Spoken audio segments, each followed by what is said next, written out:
What are these things? Electrons. Everybody. What are these? Electrons. Do they have a charge? Negative. What do they do? They go around the outside. Okay. Two different things. What's this middle thing called? Nucleus. Two different things in it. What are they?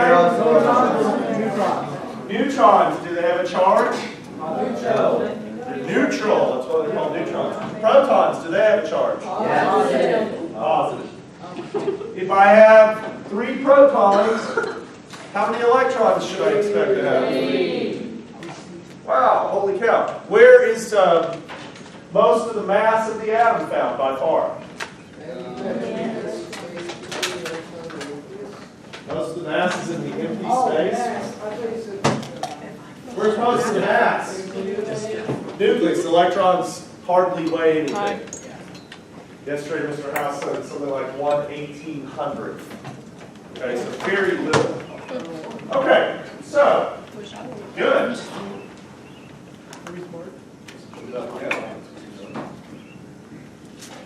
We talked about this a little bit yesterday. So, the things that makes, does anybody remember what it was that makes one atom, one element, one type of atom, one flavor of atom, if you will. Flavor is not really the right word, but one element, or one type of atom, different than another atom. What's the fundamental thing that makes them different? Who said that? How many protons they have? Very good, Hunter. If you look on this chart, you see a number of pieces of information. First are these big letters. What do they tell you?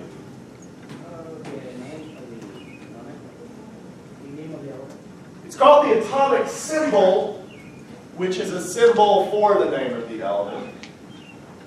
The name is underneath. Now sometimes, like the symbol O, represents the atom oxygen. That makes sense. Oxygen starts with O. But then you get over to iron,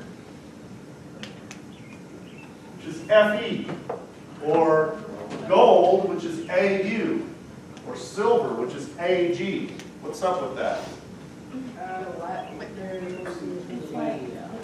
The atomic symbols come from the Latin names, or Latinized names, if the Romans didn't have a name for it, or the Greek names for that element. So aurum is Latin for gold.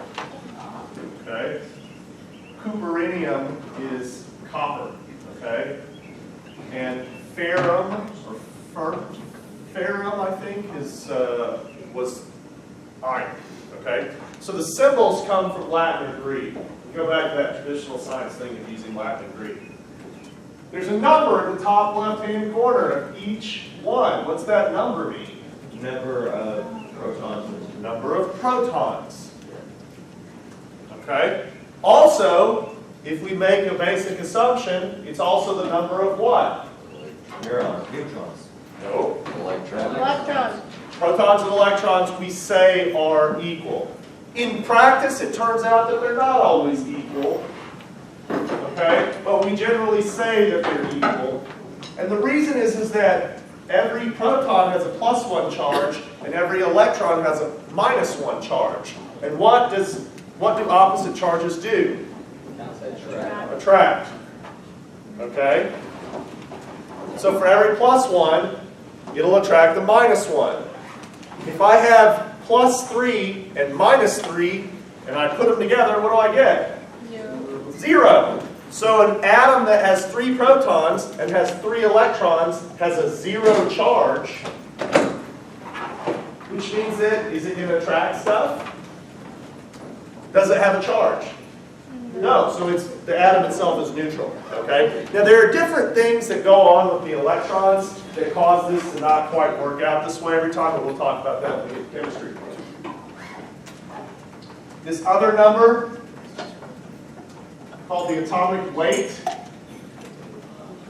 tells you how many, on average, protons plus neutrons that you have. the neutrons can vary. The neutrons do not necessarily match the number of protons or electrons. Yes?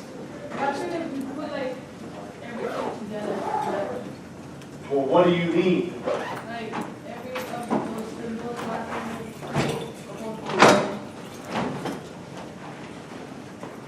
Are you talking about taking one of each atom and putting the actual physical atoms together? Yeah. Would it create something or? Nothing special. A rock. If you take atoms from certain parts of the table and put them together, they will react chemically, okay? And there can be explosions and various different things. But just taking one of each one on there and putting it together is nothing special about that. Okay, so this is the periodic table, and we'll learn to read this a little more in chemistry. But it tells us something about each atom. So if you want to know something about a particular type of atom, looking at this chart can tell you a bunch of stuff about it, like how many protons it has, how many neutrons on average it has, how many electrons it has, its symbol, all that different stuff. Okay?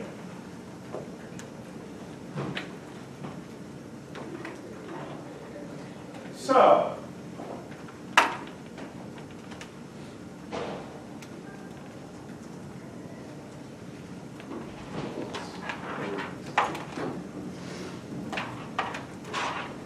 let's talk about another thing now.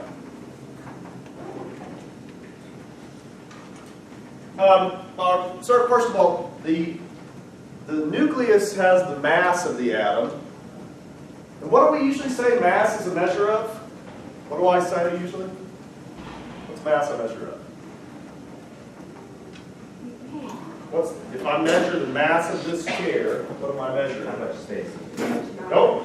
How much matter is in there, which means if we break that down, how many watts are in there? Atoms. Now, when you say how many atoms, let's look back at this chart.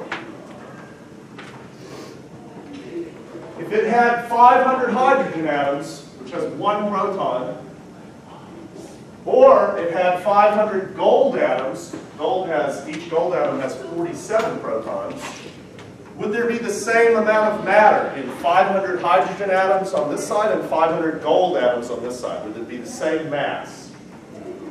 Why not? Because hydrogen only has one proton and gold has 47, and it also has like another 60 neutrons, which also have mass. So what is a better thing to count than the atoms? If we were just going to count the things in something to say how much matter it has. Well, what are all atoms made out of? Particles. What are those particles called? Neutrons, electrons, protons. Okay? So forgetting about the number of individual atoms, if we knew how many protons, neutrons, and electrons were in a thing, that would tell us it's what? Mass. It's mass or it's mess? I lost everybody somehow. How did I lose everybody? I don't know, but I'm lost too. You're lost too? I'm lost. Mass is a measure of what? Say that again. Matter in an object. What's matter made out of? All matter is made out of atoms. Do you see that each atom, Clay first said, hey, it's really the number of atoms in an object, okay? Does that make sense, everybody? Yes. If I have 500 atoms of hydrogen, which has one proton and one electron, over here, that's a number of atoms, right? I have 500 atoms of gold in this hand. Now, does gold have the same number of protons as hydrogen? No. The different number of protons is what makes them different atoms, right? Does it have more or fewer protons? Hydrogen has 1, gold has 47. Okay? Hydrogen doesn't usually have a neutron. Gold usually has about 60 of them. Okay? So, if I have 500 hydrogen atoms in this hand and 500 gold atoms in this hand, will they be equal masses? Well, why not? You just said they have equal numbers of atoms.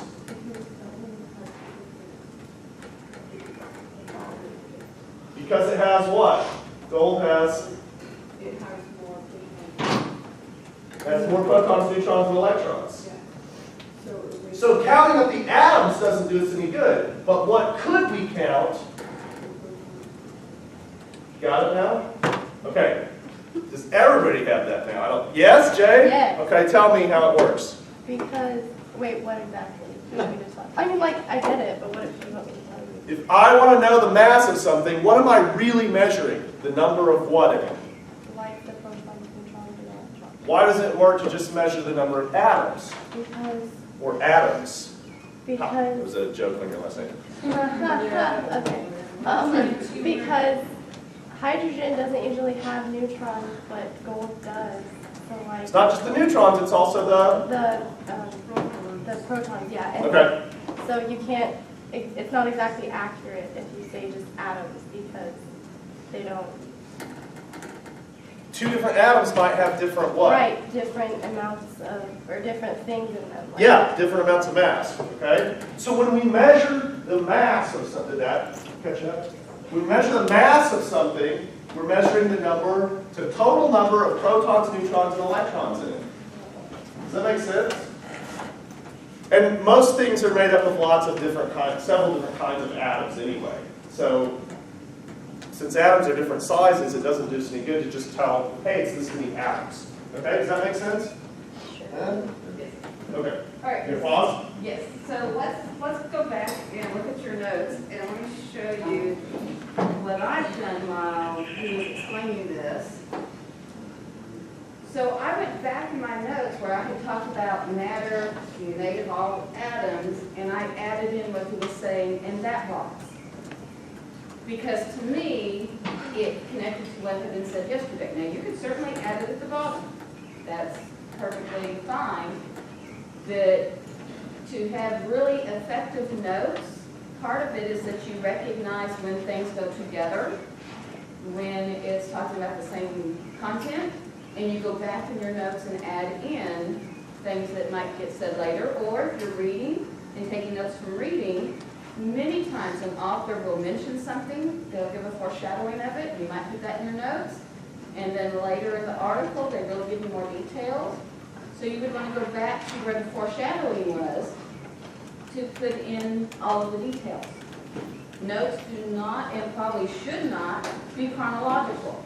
Notes to be truly effective need to be topical. They need to be arranged by the topics being covered. He just put up the next item he's going to be covering, which is how electrons work. So right away, that's what's going over on the left side, because that's on the left side is where you put all of the main ideas or vocabulary terms. So I'm already set and poised, ready to continue notes when he starts talking about how electromagnets work. If you get confused on how to organize notes, sometimes on the left-hand side, put what is the heading in something you're reading, or what's the topic of the slide that you're fixing to look at. So just a little bit of tips on how to organize it. Then on the periodic table, here is my summary of what Mr. Chesser was saying. So on the periodic table, it's a list of all of the elements. Those big letters are the symbols for the element. Top left-hand corner is the number of protons, thus also the number of electrons. And you'll see I'm using symbols in my notes. I'm not spelling all this stuff out. That takes too long to type. The other number, usually with the decimal point, is the weight of one atom of that element. So use symbols, use abbreviations. You don't type as fast as you will next year or as fast as you will in 3 years. So you need to learn shorthands using symbols or abbreviations, things that make sense to you. Doesn't have to make sense to somebody else reading your notes. And in fact, if you have truly effective notes, nobody else can read them but you. Because you have your own way of writing things that make sense to you that you might develop between now and when you're a senior in high school, so that when you hit college, which colleges primarily sit and get lecture where you take notes and then you go put together the content and you demonstrate your knowledge by doing something. You need to start learning now how to master good note taking. So our next topic for Mr. Chester is going to be how electromagnets work, and I've already got my notes set up so that once he starts talking, I'm ready to jump right into that topic. Thank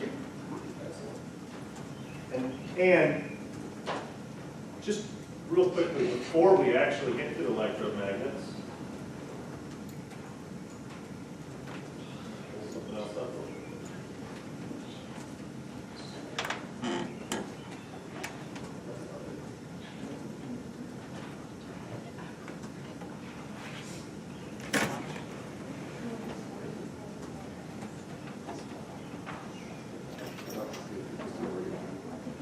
Okay. Remember the point of this is you guys are working on this Unit 2 in GSS stuff, okay? Here are the things you're charged with. Ask questions about data to determine the factors that affect the strength of electric and magnetic forces. Okay? I'm trying to give you some run-up, some background, and then we're going to talk about some electric and magnetic forces next. But you need to know something about what's happening in atoms to sort of understand what electric and magnetic forces are. And remember, electromagnetism, electricity and magnetism are really two parts of the same force. And it's that force that is keeping your hand from going to this table. And that same force causes things like magnetic effects and allows electricity to work. Okay? So in your notes, I would put in big capital letters on that left-hand side what he just said. What did he just say about electric and magnetic forces? You can repeat that back so you can put it in your notes. What was the key thing I said about electric and magnetic forces just now? Because when you're taking notes, you're listening for those really key points and then the details that explain it. So what was the really key thing he just said about electric and magnetic forces? That if it was me, since my project deals with this, would be in capital letters in my notes. Can you go over it one more time? Yep, you can cover that one in blue. Okay. The reason we're going over this is because you're charged with this. Ask questions about data to determine the factors that affect the strength of electric and magnetic forces. Okay? Electric forces, what part of the atom do you think that has to do with? Electrons. And magnetic forces have to do with electrons and protons, really electrons also, where the electrons are. Electricity and magnetism are really the same force. That would be the capital letters that you need to have on the left-hand column. Electricity and magnetism are part of one force called electromagnetism. You will hear this word again. Raise your hand if you've ever heard of the electromagnetic spectrum. I don't know. Okay? Any idea what it is? I'll give you a hint. Everything you're seeing right now, you wouldn't be seeing if it weren't for a portion of the electromagnetic spectrum. You need to guess what's part of it. Light. Light is part of the electromagnetic spectrum. Okay? So, some of the things in red here tell you that in order to show how that you can determine these factors, this is saying, hey, how can I tell what I could change to either increase magnetic strength or decrease it, or increase electrical force or decrease it? Okay? How could I do that? And then it gives you some examples of how you can do that by building some electromagnets or doing different things. Okay? If you read the red part, it tells you how you can set up your unit project. It gives you clues. Okay? So again, that might be something in capitals, and you might even want to put it in red. Read the red In parts. your notes. Okay? The next thing is about gravity, and the next thing is about fields between objects. that are exerting forces even though they don't touch. Now, have we talked about anything like that? About anything like that in the past few days? Yes. Like what? The fact that nothing actually touches Yes! because electrons repel each other. Electromagnetism doesn't allow you to actually touch. That's a force. Does a magnetic force act over a distance? Yes. In other words, can you move a paperclip by using a magnet but without touching the paperclip physically? Yes. Yes. So this part where it says, provide evidence that fields exist between objects exerting forces, even though the objects are not in contact, could you use that? Yes, go ahead. Sure. So if water were to go in a plant, like you know how water goes into the ground and goes inside a plant, Yeah. how does that? Food goes into your mouth. Or water goes into your mouth. How is that possible? Well, the atoms never physically touch. To be able to understand this, the really hard part is you have to get it down to really how tiny atoms are. And that's almost impossible for a human brain to really understand. Okay? They're ridiculously small. They're so small that if I had a cubic centimeter of air out of this room, okay? So a cubic centimeter is about the size of a sugar cube, okay? You can imagine a sugar cube. So no sugar cube, but that much space worth of air, okay? There's like a 1 with 70 zeros after it, number of molecules inside that sugar cube, and molecules are made out of atoms, usually in the case of air, 3 or 4 atoms. Imagine a 1 with 70 zeros after it. That's a pretty big number, right? There are that many atoms in this much space, just of air, and air is not very dense, right? Now, imagine how many sugar cubes it would take to fill this room. So imagine how many atoms of air are just in this room. And now think about the atmosphere of the Earth. It begins to become this number that you can't, your brain just goes like, whatever. I don't even forget it.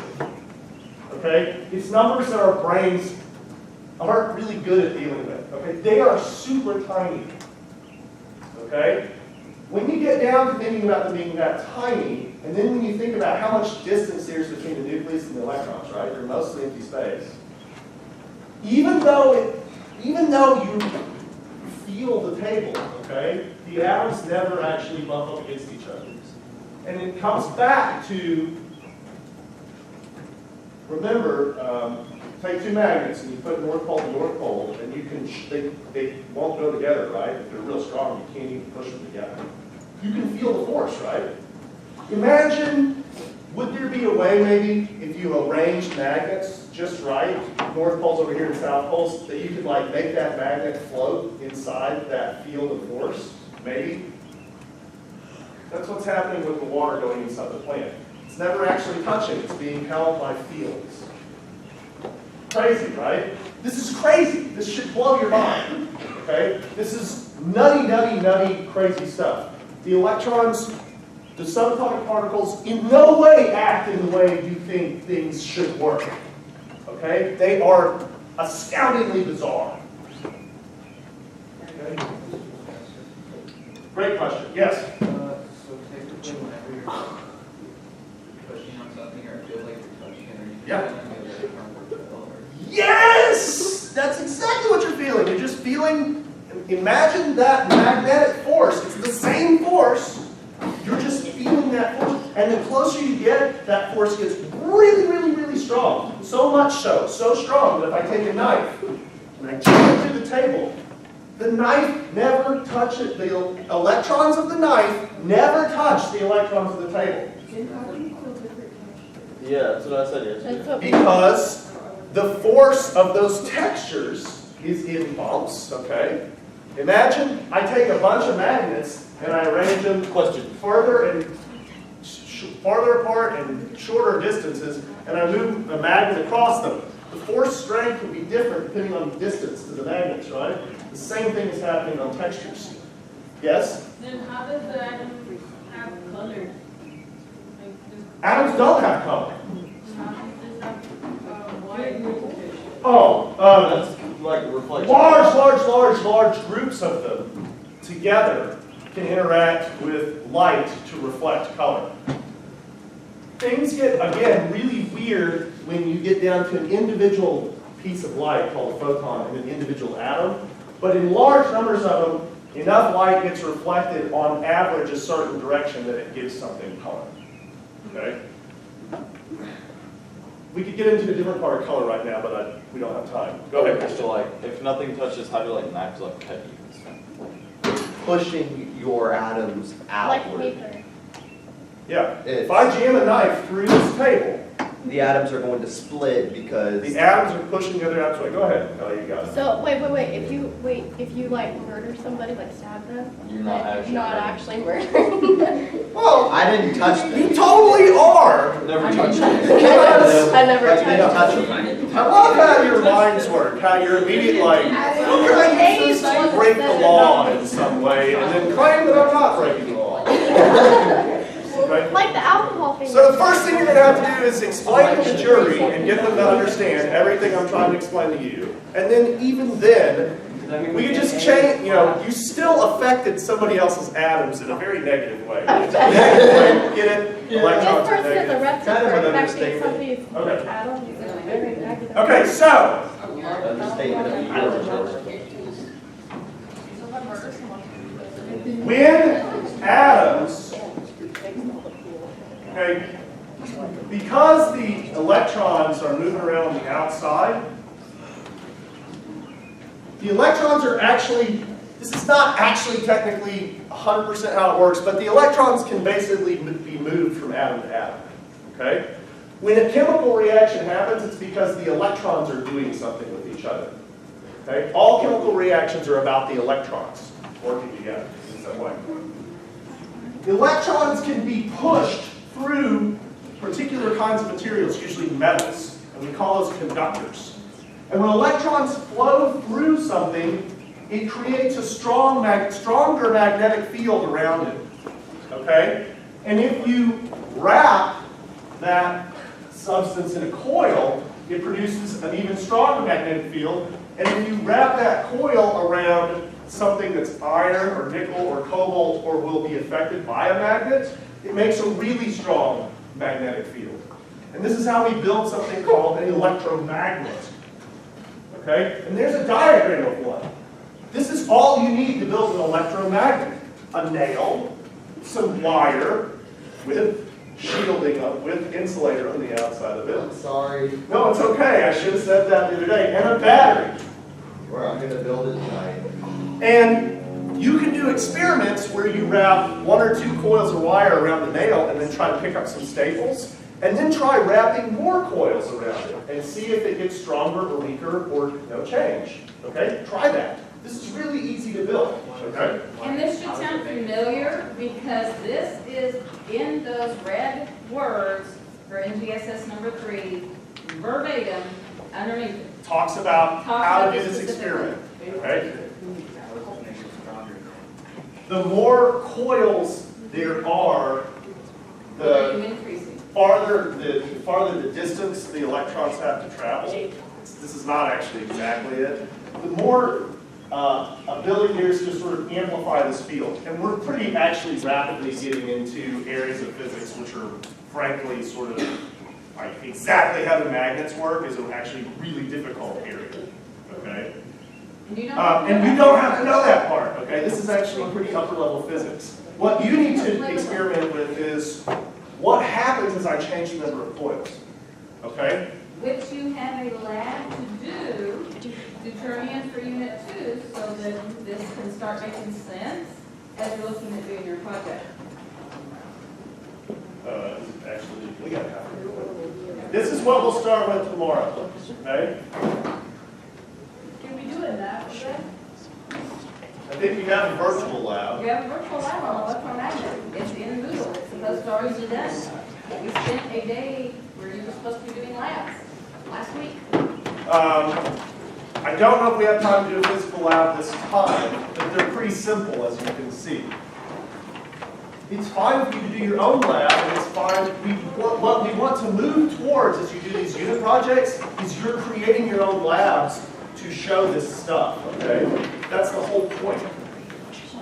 Now, this doesn't really look like it, but it's basically one loop of a coil of wire, okay? And so you can pass a current through that loop and make a kind of electromagnet, okay?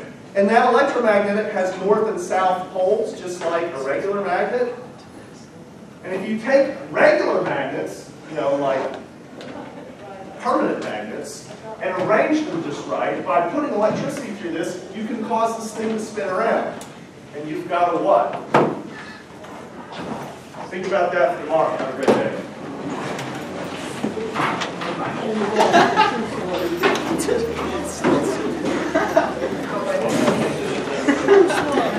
I got the same reaction last time.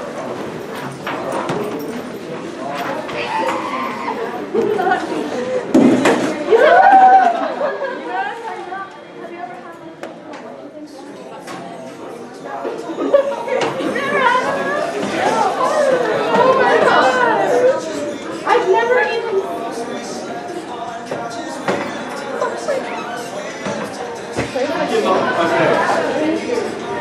Chris, So I hold on. The camera's still on. No, it's not. Okay.